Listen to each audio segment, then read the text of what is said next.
dafcaddii saddexaad oo ciidamo booliis ah kana mid noqonaya ciidamada booliiska dowlad goboleedka Hirshabelle ayaa maanta tababar looga furay dugsiga tababarka ciidamada booliiska Hirshabelle kaas oo ku yaala garoonka diyaaradaha ee magaalada Jowhar. Furitaanka tababarka waxaa ka qayb galay madaxweynaha Hirshabelle Maxamed Cabdi Waare, gudoomiyaha baarlamaanka iyo ku-xigeenadiisa iyo wasiirka amniga dowlad goboleedka Hirshabelle iyo mas'uuliyiin ka tirsan maamulka gobolka Shabeellada Dhexe. ciidamada tababarka loo furayo ayaa tiradooda waxa ay tahay 200 oo askari, 22 ka midna waxa ay yihiin haween. ugu horeyn goobta waxaa ka hadlay gudoomiyaha Shabeellada Dhexe Axmed Meere Makraan iyo wasiirka amniga ee dhawaan la magacaabay dowlad goboleedka Hirshabelle Maxamed Cabdiraxmaan Kheyre, waxayna dardaaran u jeediyeen ciidanka tababarka loo furayay dugsiga inay ka soo baxayaan maanta ay ku jiraan dufcadii saddexaad oo ka kooban 200 oo askari oo tababar looga furayo. waa arrin aad iyo aad u wanaagsan, waxaana u muuqataa inay Hirshabelle ciidankeeda soo kobcayaan. aad iyo aad waxaan leenahay waa arrin aad iyo aad loogu farxo.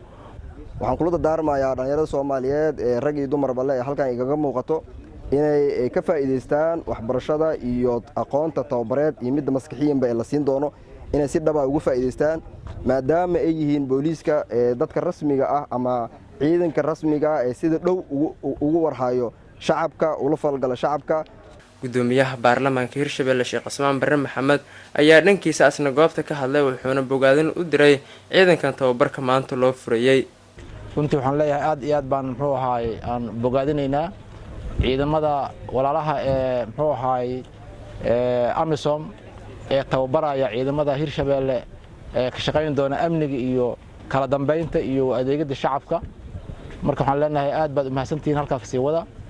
Hirshabelle waa dawlad curdun waxay u baahan tahay ciidamo fara badan iyo tababar fara badan iyo in loo abuuro hay'ado amni oo runtii aad u badan.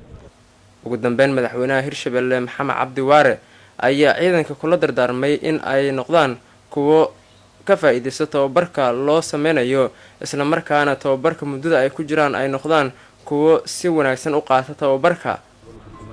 sida aad lugudaleed ku soo xulay, sida aad u taagan tihiin, sida aad isugu dheeli tiran tihiin, doorka habluhu ay ka qaateen, dhammaan adinka iyo macallimiintiinna iyo saraakiisha xulitaankiina ka soo qayb gashay aad ayay u ammaanan yihiin.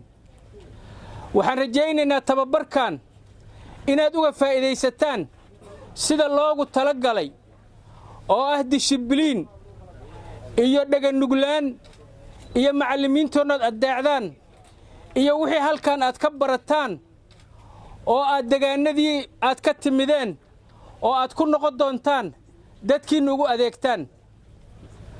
waxaan rabaa inaan idiin sheego qof kastoo halkan maanta taagan oo tababarku u furmaayo wuxuu wataa biidnillaahi tacaalaa markuu tababarku u dhammaado sharafta iyo karaamada booliiska Hirshabelle iyo booliiska Soomaaliyeed. wuxuuna xaq u leeyahay, rajana u leeyahay maalin maalmaha ka mida taliyaha booliiska inuu noqdo ayuu rajo u leeyahay. si rasmi ah tababarkaasuna waa idiin furan yahay. Maxamed Ibraahim, Home Cable TV, Jowhar.